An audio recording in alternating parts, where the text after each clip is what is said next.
Hi, welcome to today's video. So today I thought I would talk about the Revlon Skinlights Face Glow Illuminator in the shade 300. It's called Sunrise Luster. I've had this for a couple of months and I've been using it consistently for the last, I think at least 3 months or maybe even 4 months. And I've tried using it in all the ways that they suggest that you can use this product. This one is more like a liquid highlighter kind of a shade, where there's one more shade which is more like a liquid bronzer. That one I don't know the name, but these are the two options that are available, and I picked up mine from Amazon. This is available even at ulta.com, so you could check both these places, and it's priced somewhere between 10 and 12 bucks. So it's not too expensive, and you get 30 ml of product, which is pretty decent for a liquid illuminator type of a product.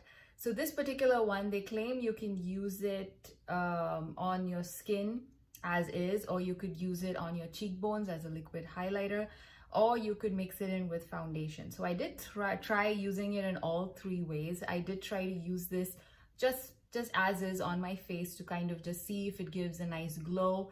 It does, but it does pick up, but it did look a little shimmery, a little too shimmery, in the sense that there were visible flecks when you go out in the sun. Indoors it looked fine, but outside, I don't know, it was really looking pretty shiny. And also another problem I faced when I tried to use it as is just on my face was buffing it into my skin.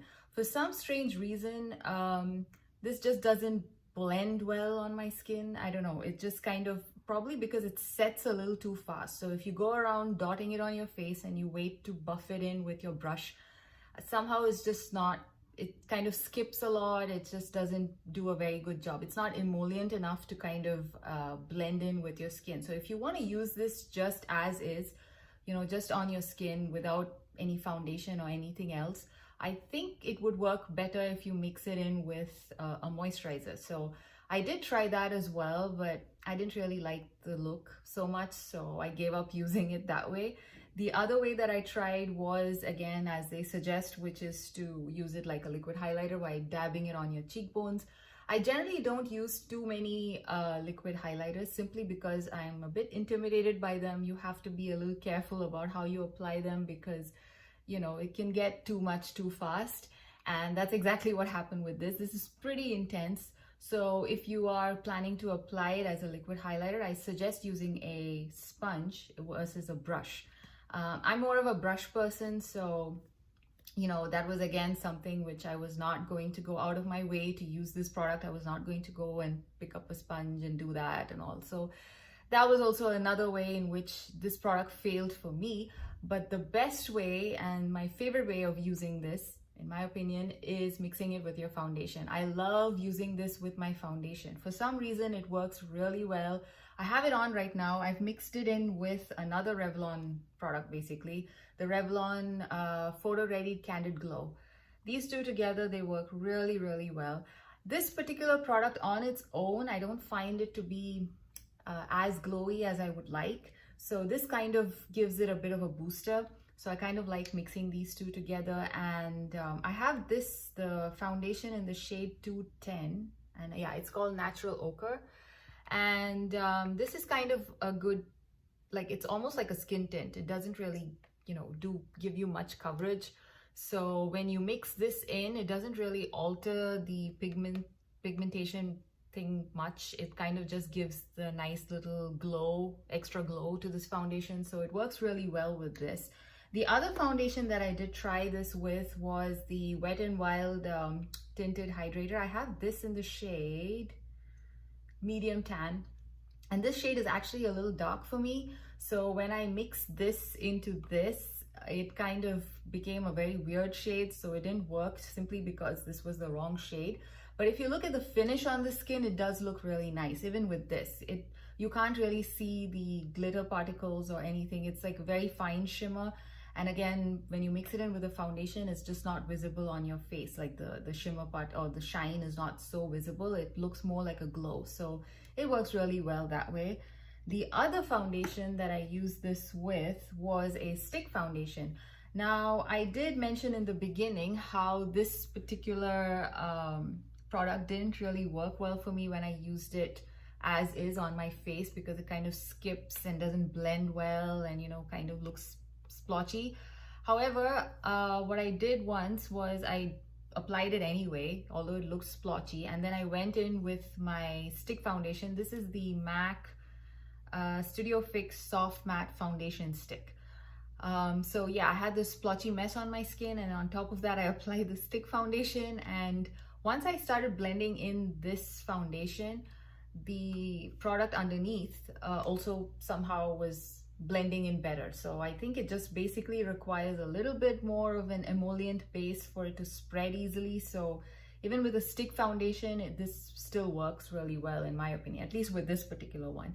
And this is not extremely emollient either. This is more like a matte product, but even then it worked. So these two worked really well together as well. So, and considering this is matte, this, you know, adding this product in did give it a little bit more of a glow, because I generally prefer glowy base products because I have dry skin. So this was something I just wanted to try anyway, but it's working out well even for my dry skin, this product. On another tangent, well, yeah, this works really well too. So these two together work really nicely. And as you can see, I'll probably insert a clip right now of how this looks, you know, the tube and everything, as well as the swatch. As you will see in the swatch, it's got a very strong pink undertone. So with respect to skin tones, I think this would work really well for most people who are light to medium, you know, because it's kind of got a peachy pinky undertone. It's like basically a rose goldish type of a highlighter. If you are extremely on the fair side, it probably might pull a bit dark on you, as well as if you are on the other end of the spectrum, if you're, you know, extremely tan, you probably would do better choosing the bronzer shade and mixing that with your foundation, because I think this one again might look a little chalky on slightly deeper skin tones. So yeah, so if you have something like light to medium, this might work well. Even medium tan, I guess it should be okay if you want to mix it with your foundation. If you want to use it as a highlighter, I think, you know, it probably works for a slightly wider range of skin tones. So this was basically the Revlon Skinlights review that I have, and yeah, I can't think of anything else that I want to talk about this. And yeah, I did read that some people like to use this as a liquid eyeshadow. It probably will work well. It does stay put, you know, once it dries, it kind of stays put. I actually have the swatch. I don't know if you can see it. Yeah, it's somewhere here. I don't know if the camera is picking it up. Let's see. No. Okay, never mind. It's actually budge proof. It's just not moving at all. Yeah, it's pretty budge proof. So yeah, it probably will work well with an eyeshadow primer if you wanted to make sure that, you know, it stays put for a long day. So yeah, many people do like to use this as a liquid eyeshadow. So I guess that's another use you can try out for this.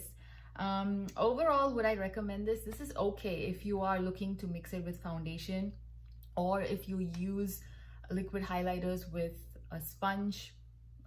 Then yeah, this is a really nice option. It does have a lot of shine when you try to use it as a highlighter. So if you like really intense highlighters, this really works well.